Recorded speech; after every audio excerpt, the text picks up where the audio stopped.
To go. Everybody's here? Yeah. Good evening. I hereby call this regular meeting of Nacogdoches ISD Board of Trustees to order. Let the record show that a quorum is present and the notice of this meeting was posted as required by Texas Open Meeting Act. Board member Mr. James Montoya is out of state and unable to attend. Please remember that items do not have to be taken in order as it has been listed.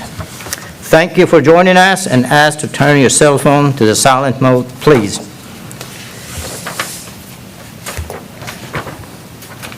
The board now will conduct an executive closed session to discuss items posted on our agenda pursuant to the following provision of Texas Open Meeting Act and as allowed by Texas Government Code sections 551.071, 551.072, 551.074, and 551.129. No voting will take place in the closed meeting. Any action the board wishes to take as the result of discussions in the closed session will take place after the board reconvenes in open session. It's now time 4:31.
Good evening, everyone.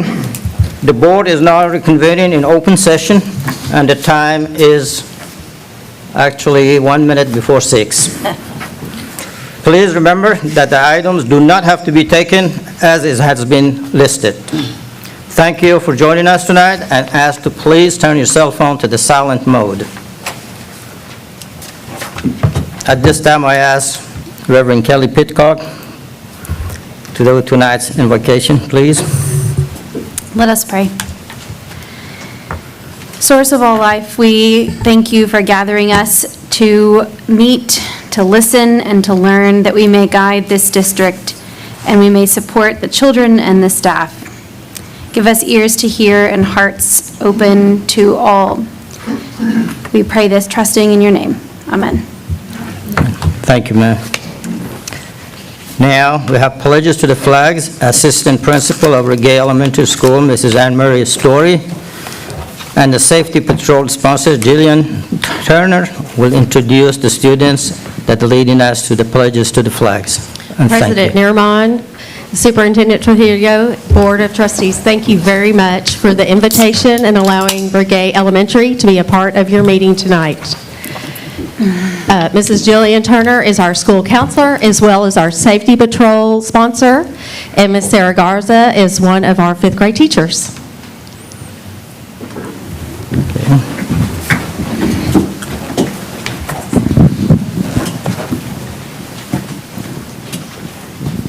Okay, this is our fifth grade safety patrol.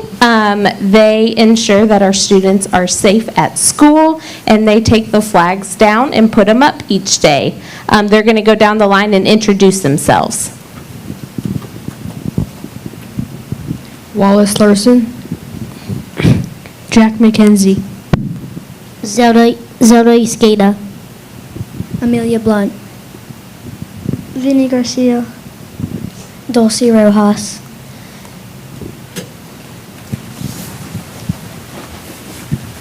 Attention, salute, pledge. Pledge allegiance to the flag of the United States of America and to the republic for which it stands, one nation, under God, indivisible, with liberty and justice for all. And now for the Texas flag. Honor the Texas flag. I pledge allegiance to thee, Texas, one state, under God, one and indivisible. And now the safety patrol would like to say our Regay pledge. All right, are y'all ready? Today, I will do more than I have to do. Treat others how I would like to be treated and to do my very best. I will behave safely, respectfully, cooperatively, responsibly, and have a great day. Thank you. Thank you.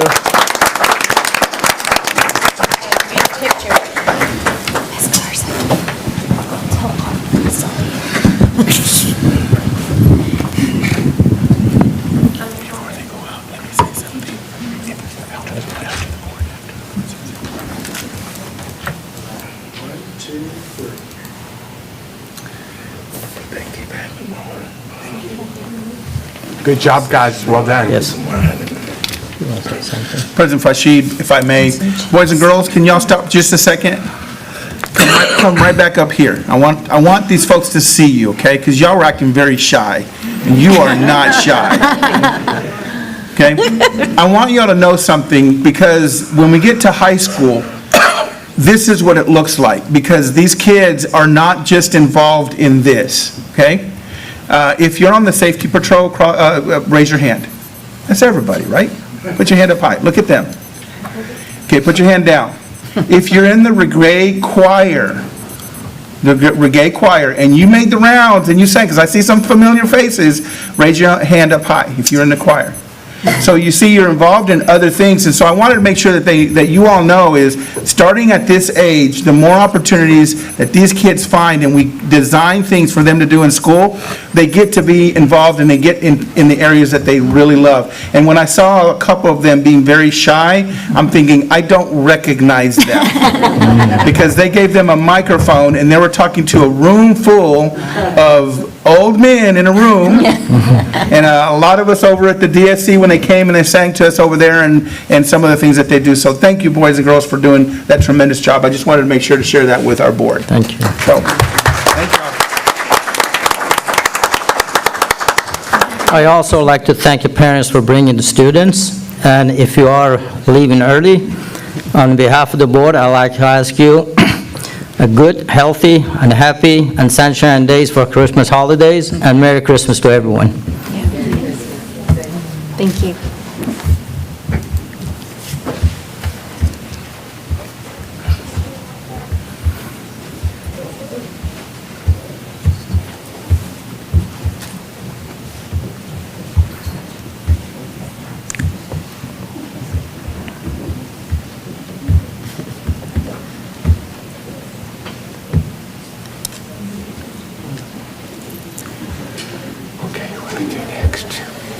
We have a small adjustment to our schedule. However, at this time, superintendent announcement and reports. President Rashid and board, just to share some updates that we have that are going on, tremendous information. I want to take this opportunity to introduce our new Chief of Police in Nacogdoches ISD, Joel Barton. Chief Barton is stepping in following the retirement of Sandra Murray, who served this district for nearly 15 years and will be dearly missed. So, Chief, do you mind stepping up here so everybody can see you? And he has also served as a deputy. He started his career back in August as a police officer with us here. He has served as a deputy state fire marshal, state trooper with the Texas Department of Public Safety, and as a former Nacogdoches police officer. And we're glad to have Chief Barton with us as he hits the ground running with us. So let's give him a big hand and welcome him to our Chief.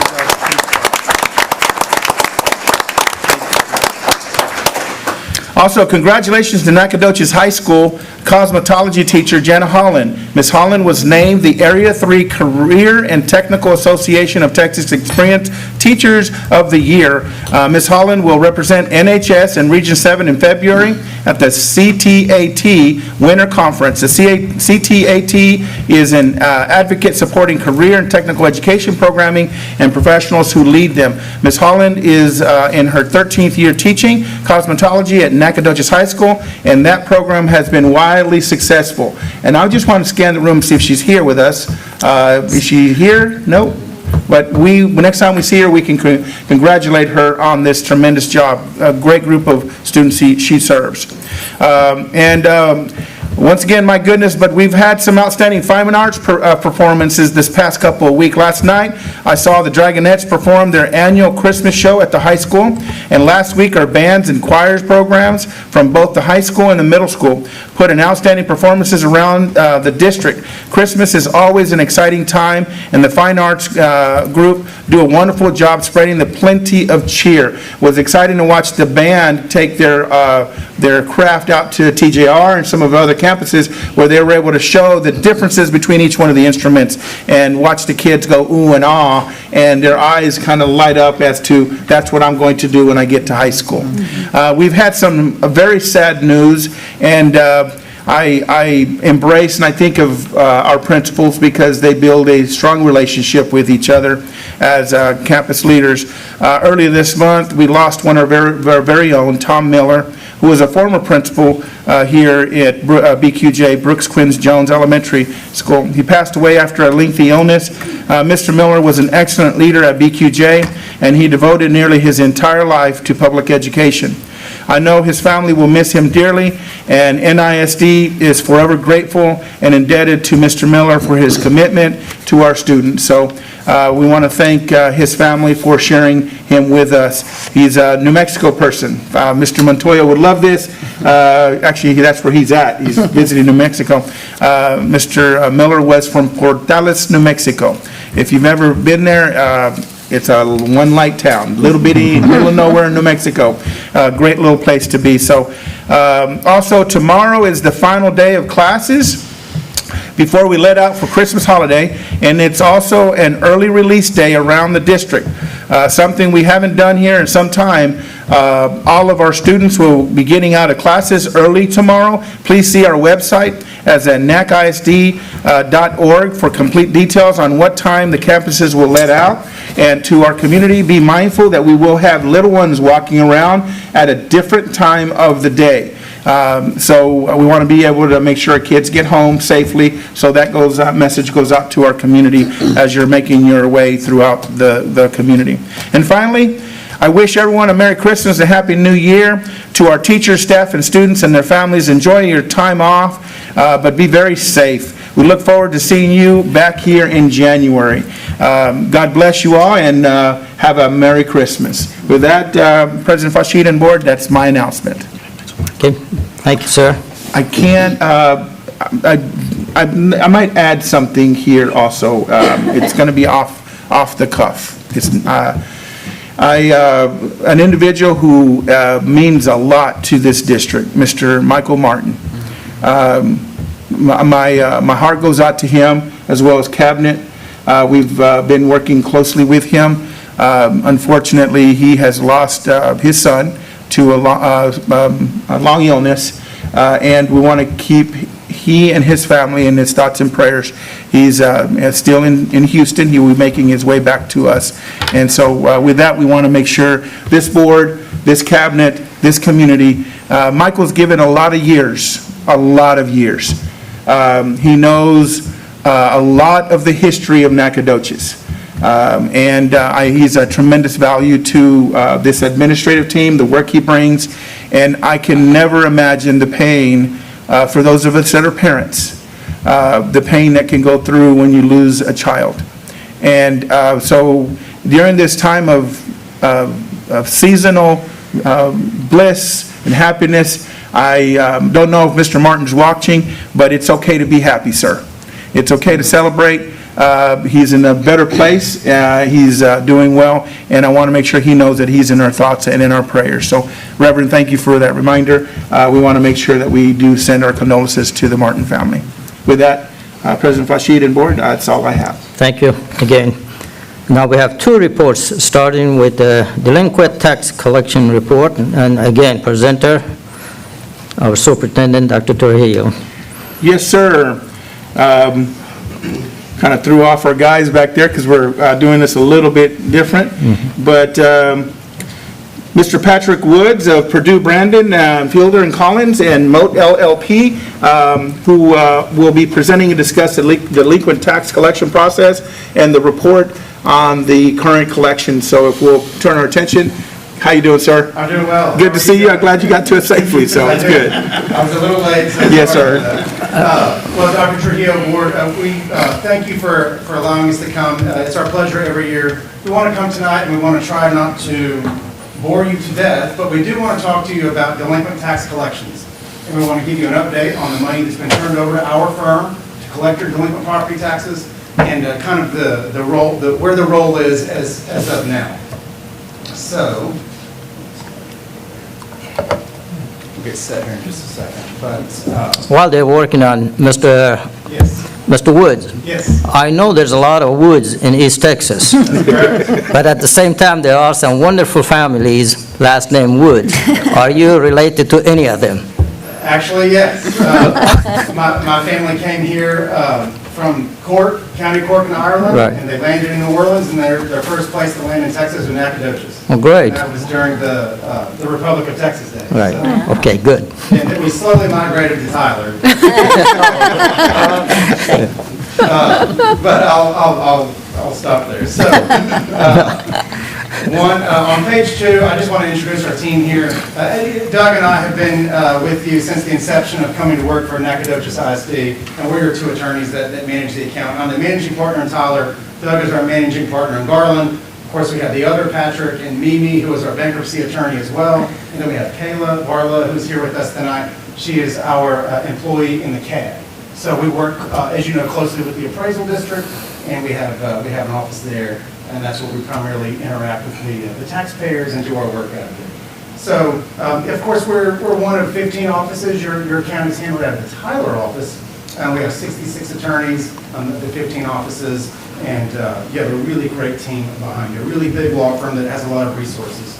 This is our office in Tyler, Nacogdoches, of course, in Academy.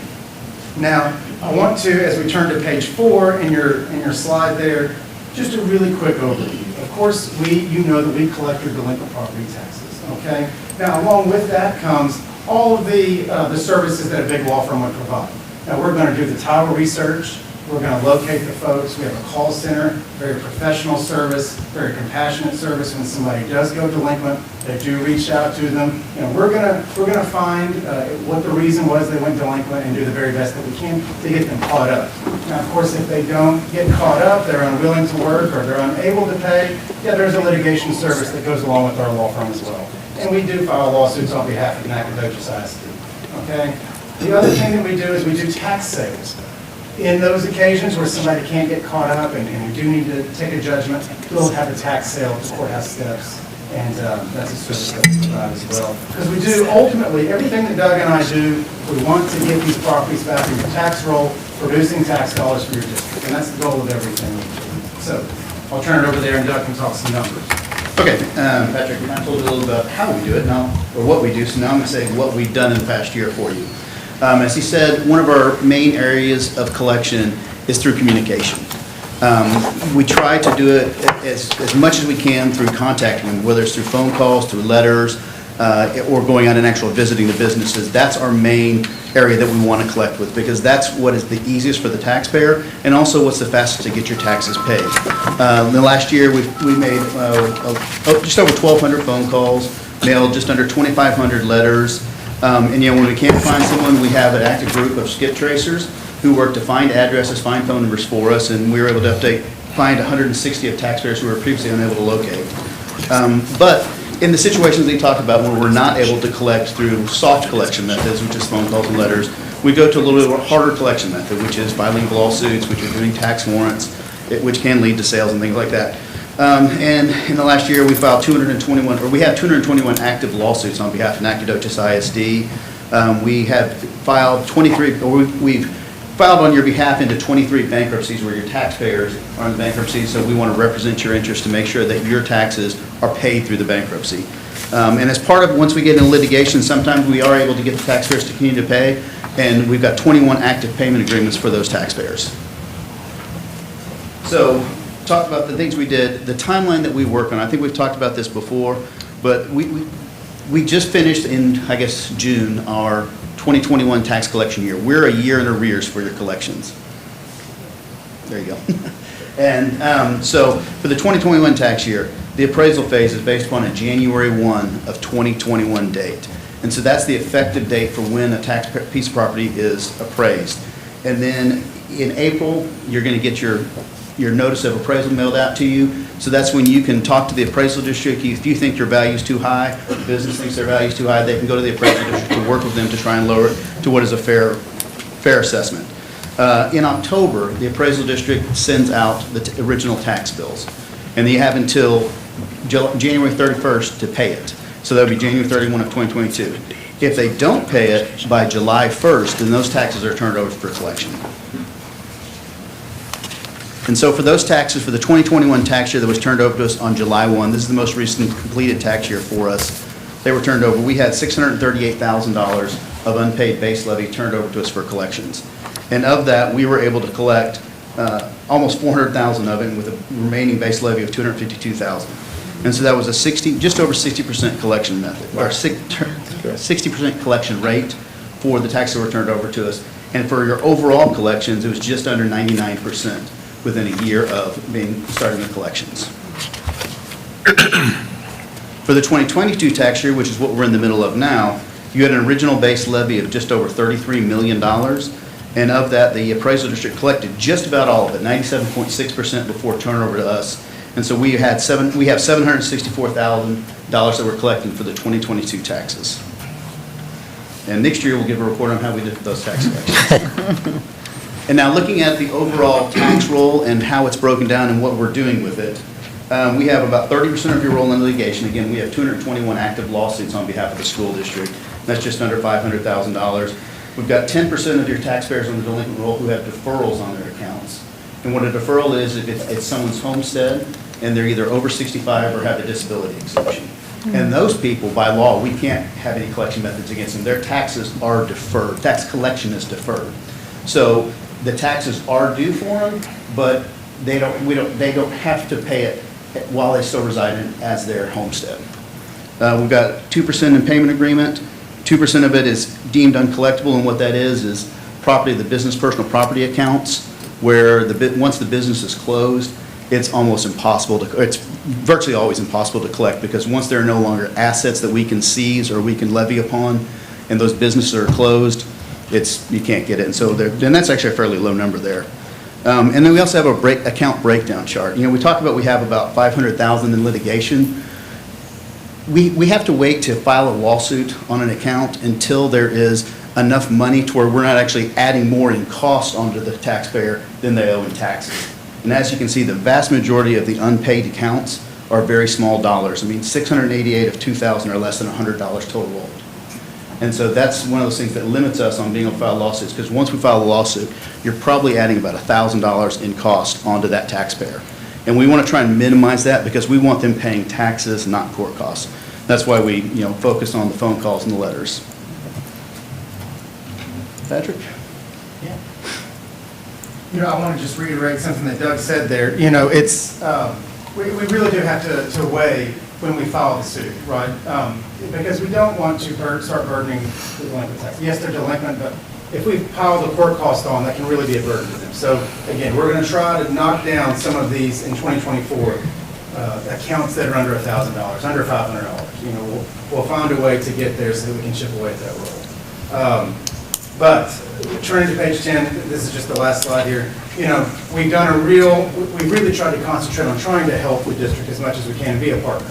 And whether it's convocation, giving to the fund, to the foundation, we really want to be a good partner to you. We want to encourage you guys to reach out to us if you have questions about this kind of stuff. It's in the weeds, we know that, and it's kind of a small thing. But if you have questions about it, don't hesitate, and we're always happy to help you when it comes to accounts and properties that are in Nacogdoches. Any questions?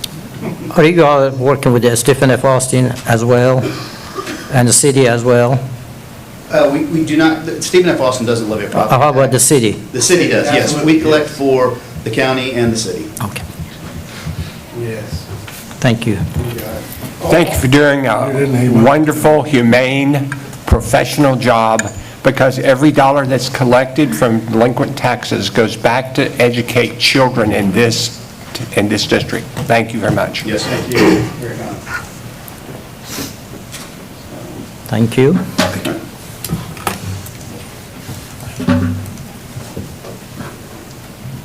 All right, thank y'all for having us, we appreciate it. Thank Have a you. safe trip home. Okay, thank you. Good to see you, Dr. Trio. Yes, sir, thank you, good to see you. Okay. Once again, I call our superintendent for announcements. Yes, sir. The hesitation, and I have some ambassadors that are here, is do you have your ambassador here? Is it not yet? So we'll move on to, if we can, President Fashid, we can move on to the second report. Okay. Go ahead, Reverend. I guess in respect of their time, could we just honor the ones that was here in case they have something else that they need to do? Yeah, we could, yes. I'm getting a look from a couple of them that, yes, we could. So because they got here to take care Yeah. of what we have, so, Yeah, and then we can always. absolutely. Okay. I'll go ahead, superintendent. Let me pull back the screen here, I'm sorry. No, this is good. Well, this is the second year of this tremendous opportunity that I've had to have an audience with some folks that you, the board, have selected to be part of the Superintendent's Advisory Committee. And as Nacogdoches ISD is committed to excellence in the spirit of its commitment, 2023 marks the second year of this ambassadors program. And the school board nominated opportunities is designed to provide the participants with a comprehensive overview of Nacogdoches ISD, resulting in graduates feeling empowered and motivated to be active participants in our school community and our district mission. Participants visited district facilities, participated in roundtable discussions with the very people that are in this room from the various departments that we have. And they visited with myself and administrators, and we provided a greater understanding of the internal operations. It's basically, when you watch The Wizard of Oz and you pull the curtain back, they say, you want to know what's happening behind the curtain? Well, this is the behind the curtain. And these folks can tell you that it's a lot of work, a lot of love, and a lot of commitment from behind the curtain that a lot of us are doing that we don't regularly see in the lives of our children and our teachers in our community. What I'm going to do is, I've got a couple of folks here. Our CTE student, under the direction of Mr. James Mason, made the tribal mugs that we are going to be recognizing from our CTE program. And so they will get these this evening. So I'm going to turn it over to our board members. If you see your person here, we'll go ahead and pull your individual up, and if you'll meet them at the microphone and give them. I think we start down there, because everyone. All right. Mr. Brian Williams. Yes, sir.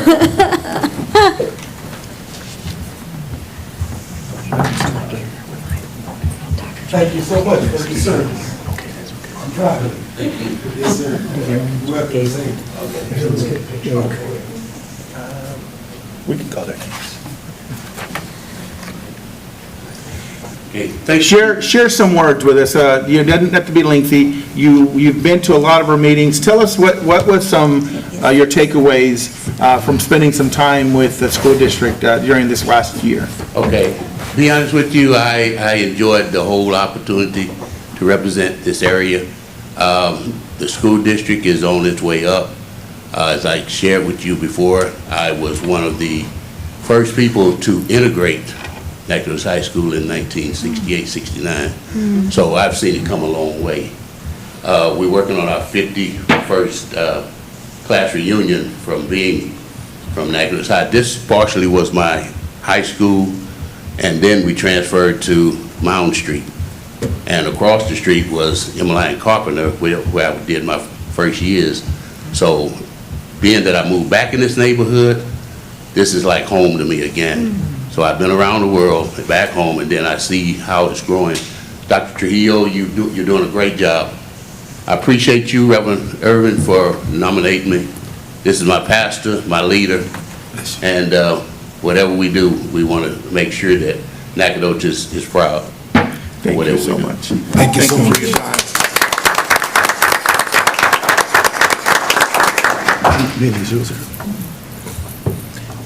Well, and I see Guillermo, and unfortunately, Mr. Montoya is not here with us, so if you can come on up, sir.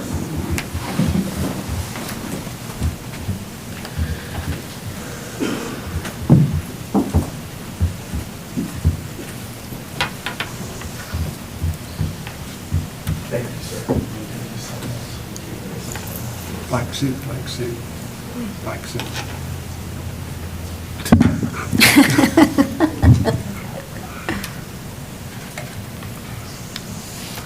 Now, before I give Guillermo the microphone, I've got to say something about this individual, okay?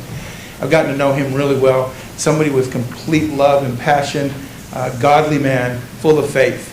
And I will tell you one of the things that is exciting. I keep telling the story everywhere I go, because, you know, it's whether it's 30 seconds, 3 minutes, or 30 minutes, somebody's going to know about Guillermo and the work he's doing. I don't know if you're familiar with this, but this board made a commitment to equip all of our folks through ESSER funds, our band.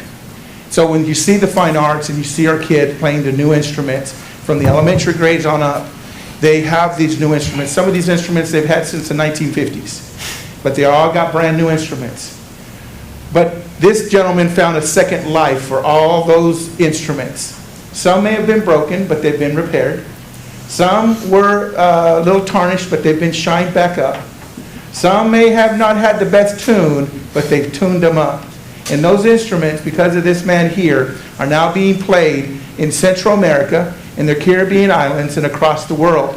Nacogdoches instruments that were in the hands of our kids since the 1950s are now being played in churches across these areas. And they send video, and it's amazing to watch them play these instruments, but it would have never happened if we didn't have individuals such as this individual to touch the lives of our folks out there. The stories need to be told.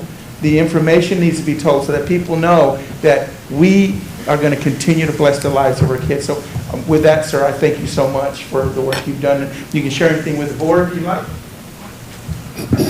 It was, first of all, thank you all for allowing me to be here. Thank you, Dr. Trujillo. Appreciate everything you've done, and sometimes we don't realize how much we can touch other lives. We use those instruments to teach music, but not only music, to teach those young people a way of life that is different, that they can make the difference in their community. So the Nacogdoches School District is being able to reach out people in Mexico, Central, South America, and my wife and I will be going to the Philippines in January and February, taking some of those instruments, and they want us to tell them where they come from.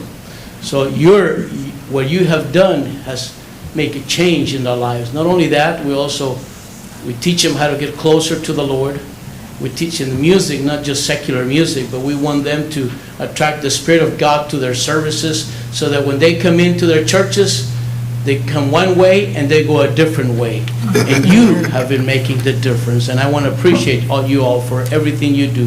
Thank you very much. Thank you. Thank you.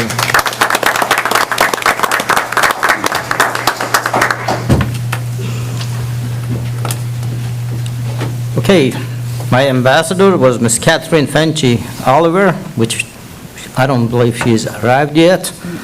And next would be Mr. Eric Gaylord.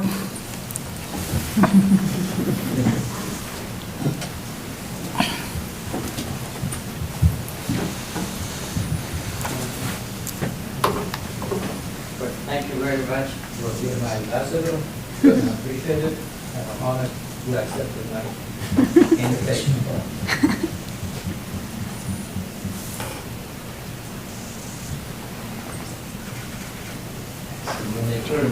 Oh, sure.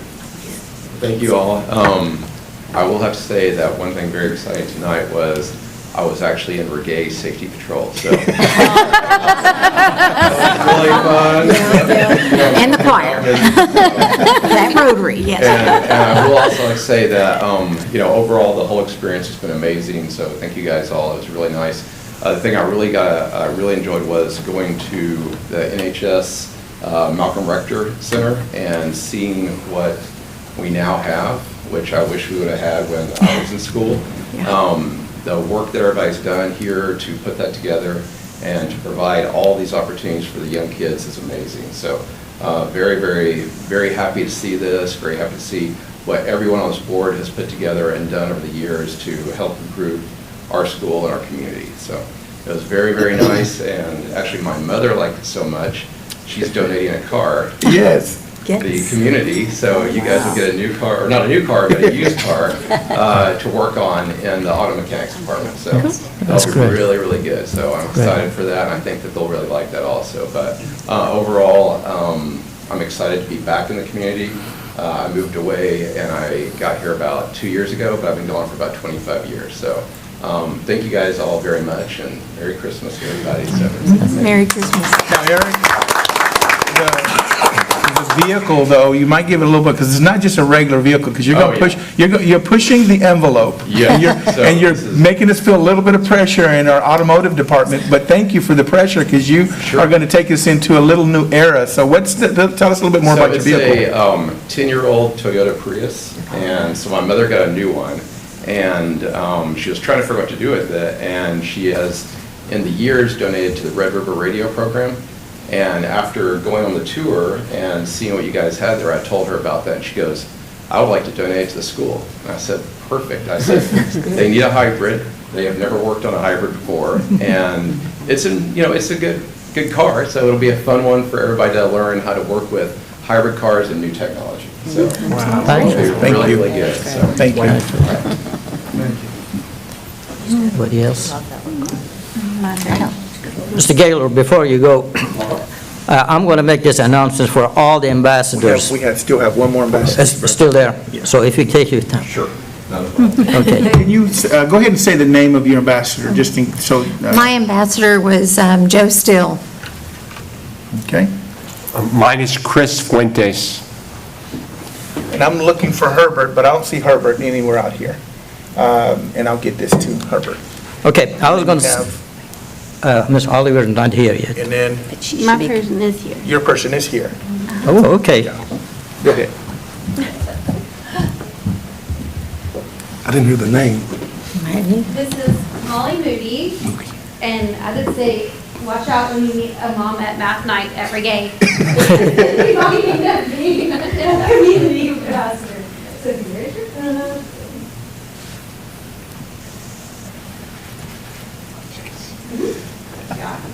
beware of Reggae math night.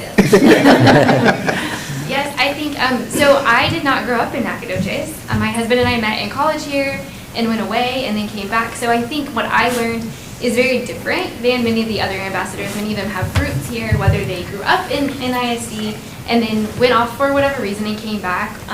Everyone's story was very different, but mine was not one of being familiar with NISD. So while I want to say I can appreciate seeing how things have changed, I've only really ever gotten to see things for as they are, and as we started our family here. A lot has changed since 2015 in NISD. I think we can all agree to that. But it's been very interesting to see behind the scenes. So whenever you were talking about peeling the curtain back, for me, raising a family, being at Reggae and my husband at the high school, it's just been really awesome to understand things a little bit more. Growing up, when you turn into an adult and you start putting your children in public school, no one ever really says, and this is how things should work, or this is what things should look like. So I don't know what I think should is, but it has been nice to see the amount of growth in being able to listen to the changes and understand the history a little bit better. So thank you all for this opportunity. Thank you. Thank you. Oh. Okay. We got one more here. Ms. Catherine Frenchie Oliver.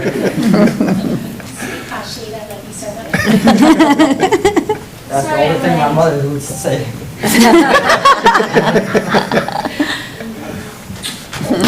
Y'all didn't see that. The camera saw.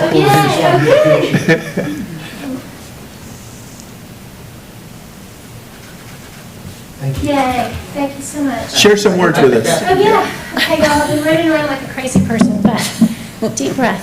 I think the main thing is your thoughtfulness, Dr. Trujillo, about just how to inform and educate all of us as to what's going on in NISD, because things have changed a great deal since we were in school, and this is still a wonderful community, and my kids are, you know, at McMichael at the high school, and you've taken a lot of effort to very positively shine a light on all that's going on. And you introduced us to so many people that are involved, and that was a pleasure. And y'all are all so happy to do what you do, and it's not easy. And I'm just grateful for, I think your idea about ambassadorship is really great, because we do bump into people out and about, and there has been a lot of negative talk for a long time. But that has changed, so I'm really hopeful and grateful. So thank you. Thank you. I loved it.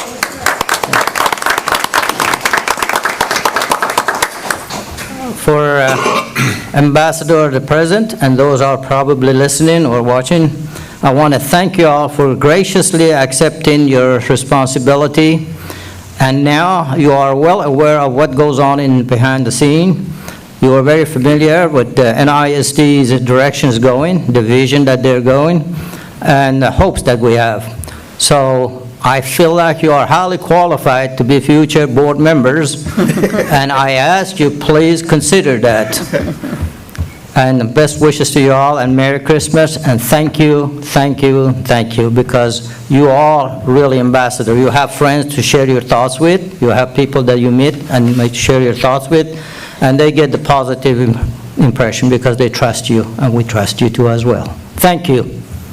President Fashid, real quick, if I may, I want to say thank you so much to each one of these ambassadors. Your day is so busy, but we gave you a schedule for the entire year, and we, for the most part, stuck with it. And that way, we were very, very responsible to your availability, and you were able to come in. To my staff that's here, thank you all so much for the work that you were able to do, because they had to put their day on hold to come in and present and bring in their department to kind of update the folks that are here. Now, the wonderful thing about being an ambassador, could not have said it better, is it has nothing to do with the superintendent, it has nothing to do with the cabinet, it has everything to do with our community.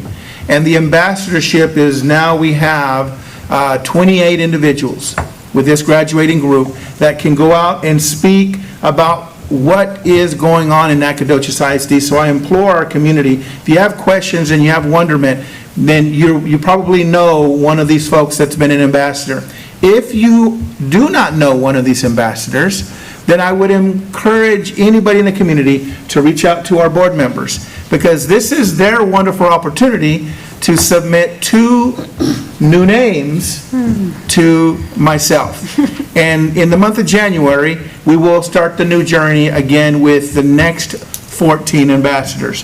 So if you want to be part of this, you want to sit down and have one-on-one to figure out, okay, what is going on with Nacogdoches and what are the directions that we're going, I implore you, reach out to a board member and they will be able to do that. Also, they're going to possibly reach out to you. So please, it's not much time. If you want to know how much time it takes, reach out to any one of these ambassadors. They'll know I feed you, you come in, you're taken care of, and we do everything, be very responsible for your time. So with that, President Fashid, thank you, board, for allowing me to share some time with some folks that you nominated for this position. And but we get to do this all over again, so be thinking about the next 2 individuals as we go into January. So thank you, President Fashid. Thank you. Now following up with the reports, the Thought Exchange Employee Survey Report. Presenter would be Mr. Harold Whitaker, Assistant Superintendent, and the Principal, Charles Zemanek. Pretty close. Mr. Z. Mr. Z. I was going to say, Zemanek, correct? Yes, sir. Well done. Yes, sir. I practiced it all day. It shows. Well done. Before you get started, I just want to make sure that the board knows, this is raw information, this is real information for the community here, but we went to the very top, so they're going to give you some key information about what they've discovered, and they're presenting this. But before they get started, we want to make sure who are these 2 up-and-coming superstars that are doctoral students. So I'm going to turn it over to them and let them kind of tell you first about themselves, and then they're going to jump into the data of information that we have. So with that, Mr. Z? Well, good evening, President Neermond, board members, and Superintendent Trujillo. I don't know what Les was trying to tell me, but he said, who's speaking the most, and he kept moving the mic, so I don't know if there's a height deficit that I have with Mr. Whitaker today, so I'm going to try to make this as seamless as possible. As Dr. Trujillo provided you, it's probably the most uncomfortable topic, but who are we? Both Mr. Whitaker and I are doctoral students, aspiring superintendents, and so I'll let him kind of dive into more of who we are and what we're doing. So thank you, Mr. Z. And so like Dr. Hill said, we had the ability to look into this from a lens not from our respective roles of what we do for the district, but also the roles of doctoral students as we're pursuing doctoral degrees. I'm a 3rd-year doctoral student studying at the University of Texas at Tyler in their school improvement area, focus area. And so it was really appreciative to look into the work that school improvement does and focus on this particular area, especially going to and coinciding with the area that I work in, human resources and human capital, and seeing how those match up. And so also if there is aspiring future superintendents, so it is the future goal, I think, for myself and for Mr. Z to definitely tackle one day the overall seat of the superintendency, wherever that time is right and that time does come. And so in the superintendent role, I think, from classes that we've had from our superintendency program into our doctoral program is really looking at information gathering for realistic concerns. And this is a realistic concern. As you look at staffing schools and school improvement model, it starts, for the most part, sometimes with human capital, make sure we have the right teachers and staff members in the organization to definitely have that impact on our students, and that we want to see the student achievement from our young people across K through 12. And so this is a realistic concern, and diving deep into an area that is concerned across the nationwide, not only in Texas, but a nationwide concern of teacher shortages, but also getting the right individuals across other areas as well within a district. And so we appreciate Dr. Trujillo for this charge, and also the appreciation of the board of letting us report tonight of this area and taking a deeper dive into some of the concerns from our employees that they had regarding this topic. Very cool. Okay, so what we're about to go through today is a study that we conducted with in ISD. We used a program called Thought Exchange, which is a data analytics software that runs really complex algorithms for us, finding trends within the data, the raw data that we take. We'll get into that as we move through. Why we conducted the study, I think Mr. Whitaker has eloquently already covered that topic, but to revisit it, it's really looking at what matters most to our district employees. So as we jump into it, what I wanted to kind of give you an idea of is we'll talk about what Thought Exchange is. We're going to look at a qualitative perspective, or kind of the human element. What do our teachers, what do our educators really in the system have to say? And we're going to back that up with some quantitative data, and then kind of looking into the future, because as we all know, you can collect information, but what are you going to do with it? That's what everyone really cares about. So the question we asked was, what is your greatest concern as an NISD employee, and why? We utilized the district email, and so right from the beginning of conducting the study, we found an interesting part of our system. We found that certain employees don't have emails. So that was a great question that we all had, and I believe Cabinet has adequately addressed that since. But we asked this question through the Thought Exchange program. It went to the district email, and all that employees saw is that question right there. What is your greatest concern as an NISD employee, and why? And they had 150 characters to type.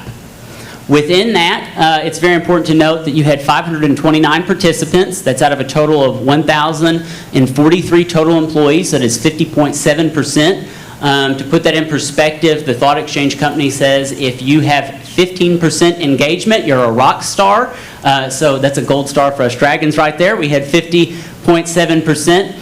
Of those 529 people, you had 575 that shared a thought, meaning some people were very passionate and shared more than one.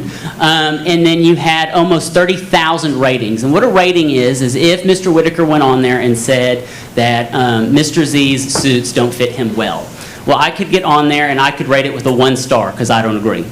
But Reverend Irvin might give it a 5 star because he agrees. Never know.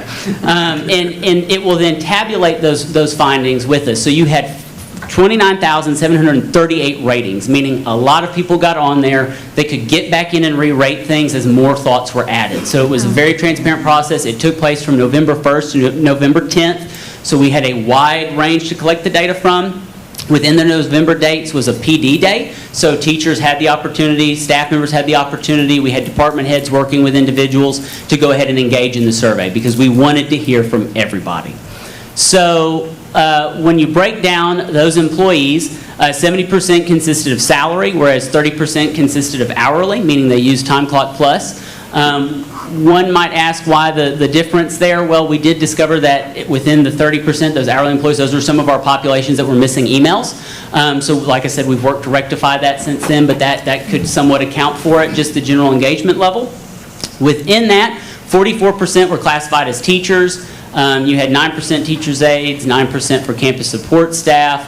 You had 14% for auxiliary staff, which is maintenance, custodial, grounds, child nutrition. And so just a very general wide variety, but I thought it was very important to have that transparency of, okay, who was engaging in the survey in the case we had any skewed results. What you then find is this wonderful word cloud. It is part of our, the analytics behind Thought Exchange. And so if you look at the very direct middle in blue, it says cost, followed by salary and wages and pay and living. And so I'm seeing a trend amongst the word cloud there. But as you can see, the words get bigger as they had more ratings or volume within the survey, which is, again, one of the beautiful parts of this particular program. Within that, and just to, again, full transparency for you, this presentation, a large chunk came directly from Thought Exchange, so we didn't have to manipulate any data. I wanted to get it straight from the source. If you see here within the stars, again, the highest rating is a 5, the lowest is a 1. The common themed words that came through, anywhere from cost to money. So hopefully you're using your inferencing clues in finding where this is rolling into. So the top 4 topics were selected today to present to you based on the fact that they secured more than 4 stars on average. It was the cost of insurance, pay, burnout, and parapay, which is very interesting that you would have you'd have crossover within comments, but these themes emerged. So what's going to follow is there's a slide for the cost of insurance, pay, burnout, parapay, and we took 2 comments. So these are real comments from our employees. But if you saw back there, we had 575 comments. I didn't want to put ad nauseum a bunch of them. So we have the top 2 that we could pull. So within the cost of insurance, which is something that's very important to me today, you had individuals that, as you can see, it coded double as pay in the cost of insurance. But here we have people that saying, what is your greatest concern? Well, it's my pay. It was nice to be given a decent raise, only to find out that we are no longer getting the incentive and more with my insurance. I'm making less money now.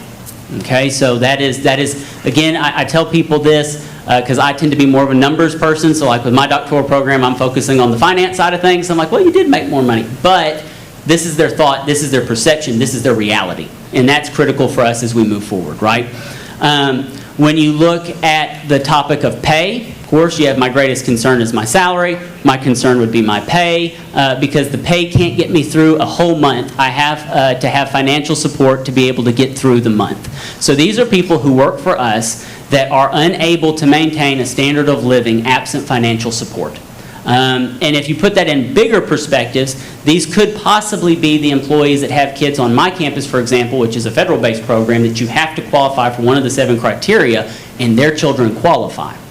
So that means they work for us full-time, but they still technically live below the poverty line according to our tables of qualification. When we move into the burnout, burnout comes with many shapes and sizes, but most specifically it comes down to pay. Specifically, I like that very top one. It says, my job demands a lot for the salary that we receive. So the reason it's important is because we get burned out quicker than normal, and we don't get the same opportunity like others do. And again, if you look to the side, it was rated at a 4.5 star. You can see the very large 5-star bar up top, meaning a lot of people interacted with this. 69 people interacted with this to be specific, and a majority of them rated it at a 5, so they highly agree. And then this one is kind of a gut punch because of like a campus like mine that is very heavily paraprofessional based, right? Every classroom has one. We could not function without them. But that very last one says, how do we expect our paraprofessionals to stay around when we pay them almost nothing? We have had great paras leave because they can't afford to stay. Working at NISD because of their ridiculously low salary, the higher-ups need to try to live off of $1,000 to $1,300 a month. It is really impossible, or nearly impossible, probably should wear glasses. So the reason that's a gut punch to me is that's their gross pay. That's not after we've paid benefits out, not you get your taxes collected. That's what they're trying to live off. And we're here in the middle of the holiday season, and I'm trying to think, man, if I had to readjust my household budget around that, what would I do? What would it look like? And these are people who show up every day for our kids. We could not survive, at least at Fredonia, and I think I speak for everybody, on that pay. And that's not just paraprofessionals on my campus. That's our child nutrition staff. That's our people at plant services. That's our people at transportation. They are, I mean, really, they drive us right along to help support our kids. So I'm going to hand the mic, raise the mic over to Mr. Whitaker here. He's going to quantify some of these things. I believe he took actual pay information from our employees. All right, so thank you for that, Mr. Z. So looking at some of the data to kind of, this is really all, in a sense, a mixed methods type of study, into which we looked at some of the quantifiable data and the qual and some of the data as what Mr. Z was reading off of some of the notes and some of the take-home responses that was centered on a thought exchange. But this first slide right here is looking at a classroom aide. So their base pay, this person has just a little bit over the minimum, with at $14,699 for their base pay. You divide that up by 12 months, so that's 12 payments that they receive throughout the course of the school year, right, throughout the summer as well. So their take home is $1,225, starting off again without any of the federal withholdings or any of the information there that you'll see. Medicare is taken out $17.76, TRS, and that TRS is the Texas, the Teachers Retirement System, and so that's that member contribution. That percentage is taken out based upon what they will make. Also a TRS care as well, so that is the healthcare portion of TRS in which you are allocated to pay into as well. And so those portions are taken out. So this particular individual did not have any benefits with the school district, elected not to take any benefits, but you can see their take home with all the federal reductions and state reductions, the deductions, excuse me, is that $1,098 monthly, right? So when you look at that, and so when you think about the parapay, the minimum parapay is $14,507 annually, right? So I did a study clarifying something for TRS not too long ago, about a month ago, which we had an employee that worked here with us in 1992 at Thomas J. Rusk Middle School at the time. And the paraprofessional, that person made just a little over $8,000 for the entire school year. And so you fast forward to 2023, the minimum pay grade for a para is the $14,507. So you talk about just a little over $6,400 increase in over 30 years. And so, you know, that's what some of our folks are taking home, and some of those folks are having to deal with or not take any benefits and deal with that. As you can see, the aide down below that, it's a special education aide, so their pay grade a little bit higher, and they have some experience here with us. And so basically take that salary, divide that over the course of 12 months. 1501 is there before any deductions, and so that person did have medical benefits and dental and vision, along with some of the federal and state withholdings. And so their take home is just, again, $1,135. And so that's a lot when you take that on. And it also depends on what type of benefits you select. This person only had a primary employee only type of benefits, hinted by the primary EO there on that screen. So that means employee only.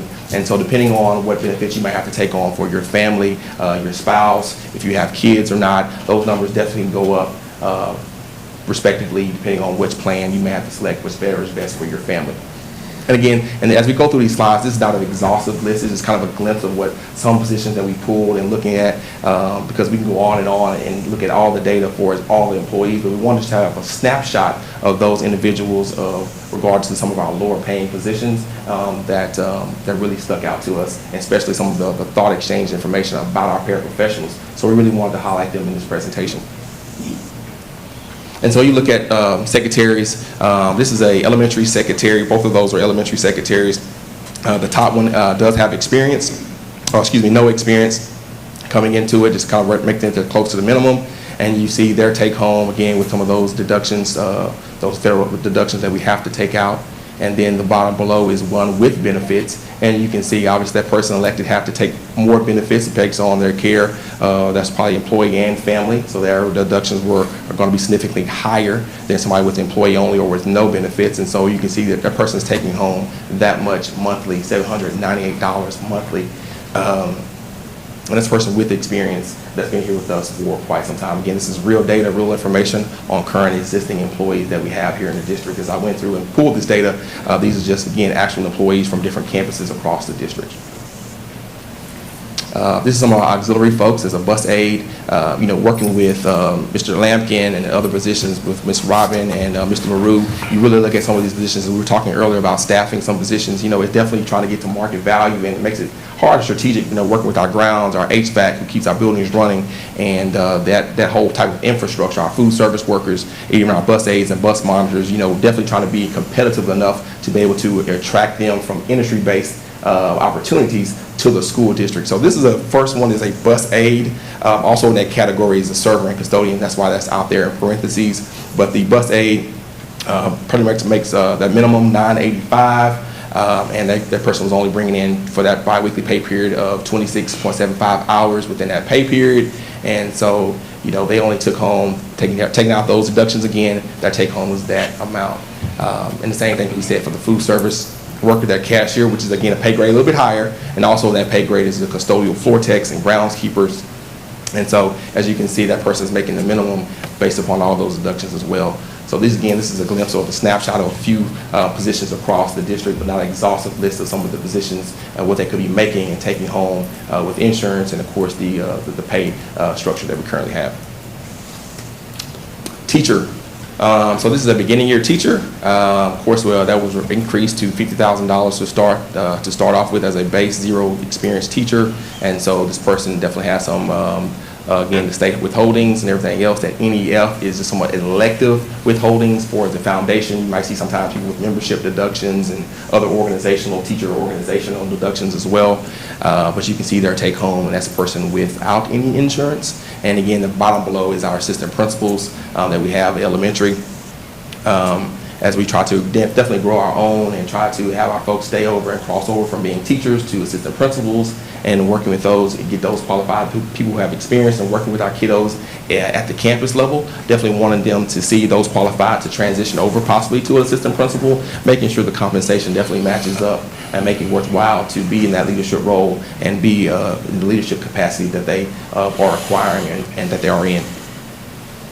And you can see the difference between, again, this person, the assistant principal does have primary benefits and the things they're taking out, but you can kind of see the closeness of the structure between the teacher and possibly an assistant principal, depending on, again, what benefits they may have and the experience that they may have.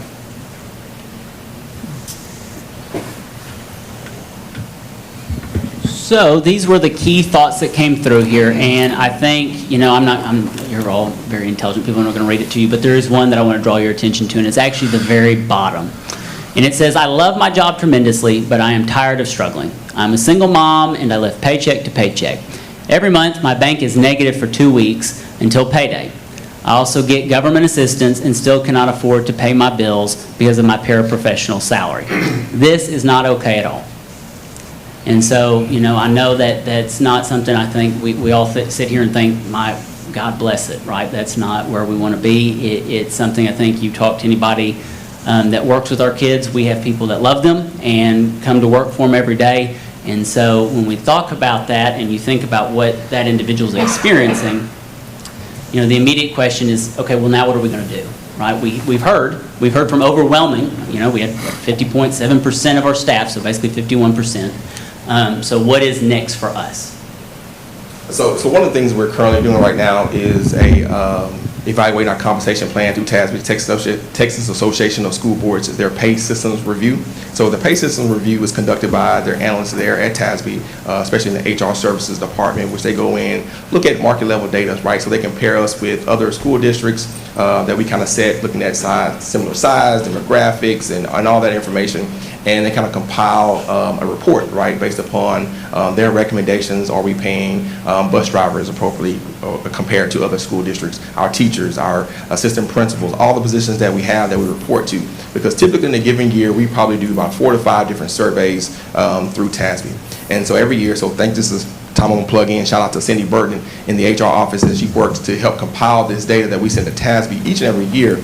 And that data allows us to be in the realm of gathering data for TASB. So during this particular time, we have market level data, right? So we've reported out what we're paying our staff members upon the appropriate level positions. And so this allows us to compare ourselves to other school districts. And so likewise, when other school districts maybe perform a staffing or a pay systems review, they have information from Nacogdoches to see how do we pay our positions here so they can compare their school districts. So participation in the TASB, doing those surveys each and every year makes it wonderful enough to have those resources to tap into, which allows us to be able to compare ourselves to likable sized school districts that we can gain information from, that we can go back in and use and work with Ms. Barbick in her office with HR and finance, that we can come in to hopefully recommend and work with you all and the superintendent and Dr. Trujillo to make recommendations of what can we really pay above and beyond. Because again, going back to recruitment, as teachers, we have that, when we go to the universities and the colleges to be able to recruit, looking at some district that maybe pay more. Obviously, we know they're in a different geographical area, but definitely seeing how they pay their teachers, right?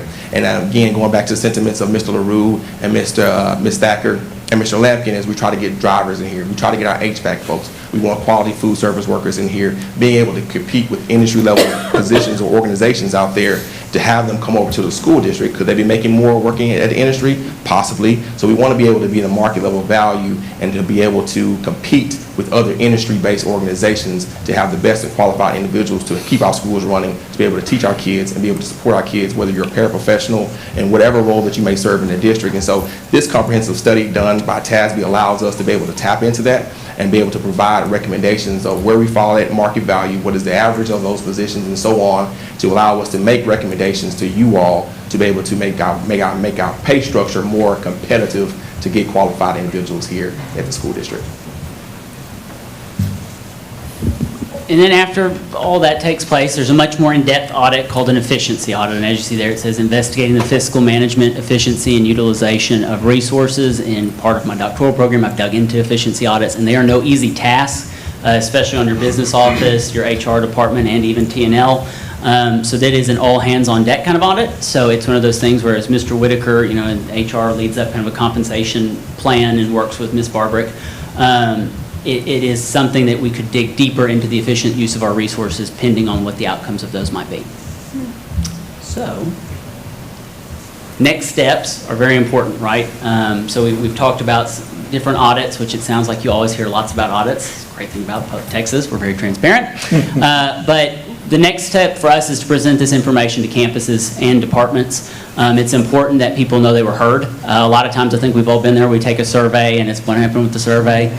So making sure we get out ahead on that, which is going to be a fun circus of Dr. Trujillo, Mr. Whitaker, and myself. But ultimately, taking those findings from those different audits and presenting those to the school board with actionable steps that we can take. But I think the big ticket item on there is presenting these to campuses and our staff members and other departments in a very transparent way.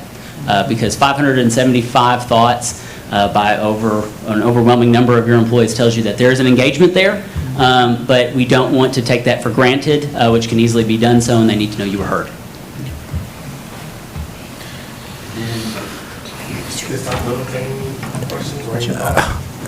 I was going to ask, is there any remedy within this community that can make a difference? There is, absolutely.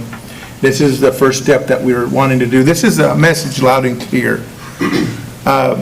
With the blessings of this board, you've allowed me the privilege to travel to Austin, to sit in the chamber with the Senate, to sit in the chamber with the House. And it's just a sad, sad thing to sit in that room and watch. And it's not the battle. Everybody talks about this battle between vouchers and all this other stuff. Just put that aside. If you love your doctor, thank an educator. If you feel safe at home, thank an educator. If you get good food and you go to a restaurant and boy, they serve the best enchiladas, thank an educator.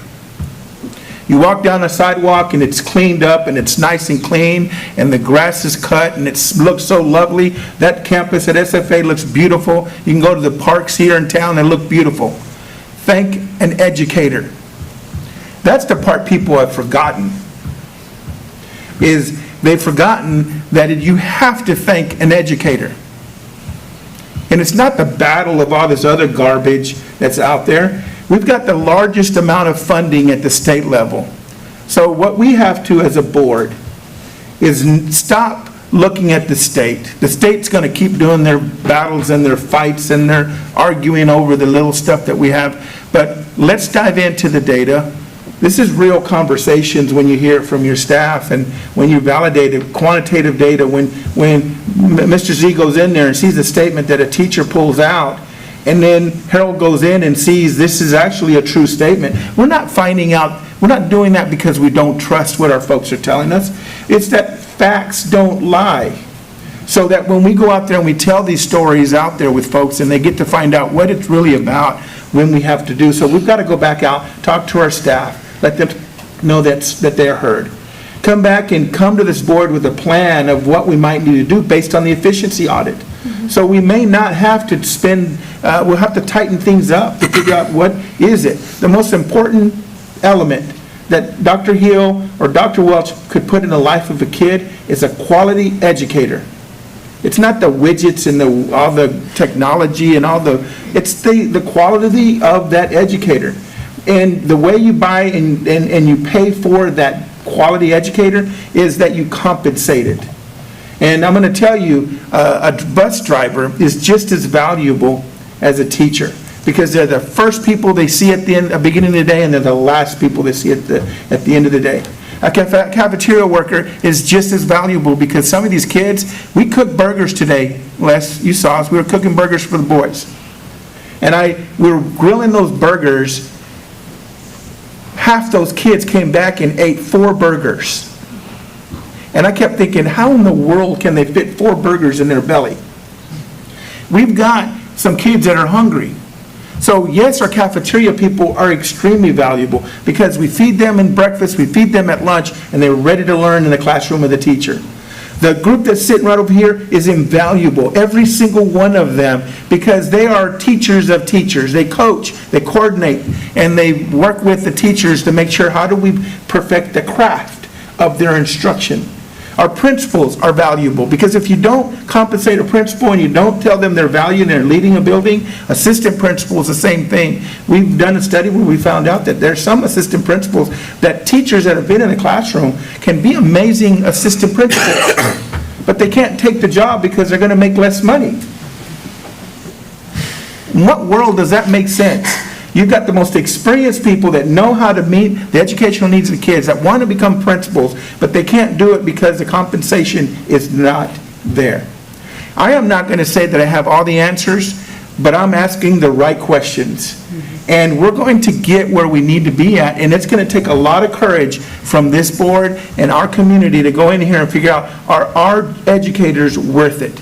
When we go downtown and we eat at that burger place, thank an educater. When you feel safe down there, I keep saying that, it's that educator. In Nacogdoches, we got to start looking at what can we do to touch and make a difference in the lives of our kids. And it's investing in our people, and so that we can do the amazing things that we can need to do, and it'll reach out to everybody. I feel like I'm on a soapbox, but I'm telling you that I'm through going to Austin. I'm not going back to Austin. It's ridiculous to go there and you watch what's going on, and it's not about the real conversation. You saw it here. The last statement that was up there, it's heartbreaking. I love my job. And I wonder how many of our educators love their job and have made a decision to leave it because they can go and make more money doing something else other than in the lives of kids. And so we've got to start looking at what can we do that's going to be courageous during this time. We got the shortages of teachers, shortage of officers, shortage of cafeteria workers, shortage of custodial services. We got shortages across the board. But what we can do is in Nacogdoches ISD, we can say, you matter in the lives of our kids, and we're going to do everything we can to take care of you as an adult it's shaping our future. And that's my commitment as the superintendent. In March, ladies and gentlemen, it'll be my 5th year. April, 5th year. I'll start my 5th year here. So the work is still going to be done. We're going to roll up our sleeves and we're going to do amazing things, but we can't do it without the collective efforts of the board and the community and the conversations. And the conversations are going to begin by talking to the teachers in the buildings and letting them know the transparency of the data that they've shared with us, and let them know we see it and we want to know more about the information that they're giving us. So there's a lot to be done, Coach, when it comes to it. It's just a lot of moving parts and things that have just gone neglected for a little while. Well, I say that in jest, a little while. And we're now going to pay attention to the most important thing that we need, and that's the educator. And that's at every level that touches the lives of our kids in this district. We may not be able to do all of it, but at least we're asking the right questions and what we can do. There are going to be some tough decisions that this board is going to have to be making as we go down this journey to figure out what that may be. I don't know what that's going to be and what that will transpire. But we're through with trying to figure out what they're doing in Austin. We've got to figure out what we're going to do here so that we can do the amazing things, and maybe they'll see the light and they'll start doing some amazing things that will not only bless the lives of the kids in Nacogdoches, but will bless the lives across the state of Texas for all our educators. Our Texas educators rock. So with that, I will stop. I can keep talking. Thank you very much. Thank you, sir. Reverend. At this portion, we are in the public comments, and we did not receive any request to address the board. However, if anyone is interested to give an address to the board in the future, the instructions on how to sign up are in the meeting list notice. We said that. We move into consent agenda. Unless removed from the consent agenda, all items listed will be acted on with one motion. If there is a board member who wishes to discuss an item on the consent agenda separately, please indicate the number, agenda letter, and we will put aside for further discussion and a separate voting. Board, any questions or comments? President Neerman, I'd like to pull item 7D for further discussion. Okay. With that put aside, about the rest of the consent agenda, I need a motion for approving the rest of the consent agenda. Coach Fox, I move that we approve the consent agenda, MS 7D. Excluding 70. All in? I'll second. Okay. All in favor indicating by saying aye. Aye. Oppose the same sign. Okay. All right. Go ahead, sir. Dr. Groban, 7D, you want to pull it out? Information there you want to share, that you want me to share with the folks? Yes, please. Just touch a base with this. 7D deals with the Texas Historical Commission marker at Nettie Marshall Academy building and parking lot. Just to highlight some exciting information that's there. We want to thank Dr. Jackson, who's submitting this, and several others that are making sure that the state can recognize and provide us this opportunity to recognize a tremendous site here in Nacogdoches. He says, I am indeed pleased to submit a photo and a finished historical marker that's enclosed to tribute to the occupation of 335 United States officers and enlisted under the command of Commander Lieutenant Colonel Whistler. These troops were stationed in Nacogdoches to protect Nacogdoches citizens from the Indian raids from the United States Treaty of 1833, amity, commerce, and navigation. While the troops were probably scattered along the margin of Nacogdoches Hills, this location had a view of the downtown area. The troops had a fort and cannons. An initial location was chosen from a nearby lot of Mike Bay. But after a reevaluation, the trees that were in the way have been somewhat kind of removed by technology. The new location marker would be easier to read and enjoy. It is proposed that to plant this marker across the street from the entrance at Nettie Marshall Building. So the proposal is for the Texas Historical Commission for a marker to be placed there across the street from Nettie Marshall to highlight this historical significant area to Nacogdoches. So we're excited that this is something that has been proposed. Okay. Dr. Groman, any comments on that? If you notice, I went through a very prolonged discussion of my support for this. Morris Jackson has written scholarly papers, including this article that's attached to this.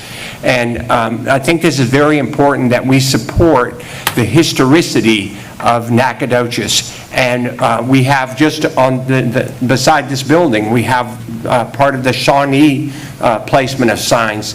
And so we're certainly in favor of doing anything we can to support those and to teach ourselves. I learned much by reading about what Dr. Jackson put here as the president of the Historical Society, and preservation. So I think it's really important that not just we know as we vote for this, but you know and our community knows that there are a lot of different people working for education. And education just doesn't happen in a classroom. It can happen on a street. Okay. Board, any have question, any comment? You want to make any motion for approval? I move that we approve the request to place a Texas Historical Commission marker at Nettie Marshall campus parking lot. I second. Okay. All in favor indicate by saying aye. Aye. Opposed, same sign. Okay, motion approved. Now we have one action agenda, discussion and action agenda, which is action resulting from the executive closed session, consideration and possible action to approve a bid for real property located at 1500 Leroy Street, Nacogdoches, Texas, 75961. And Dr. Trujillo, please.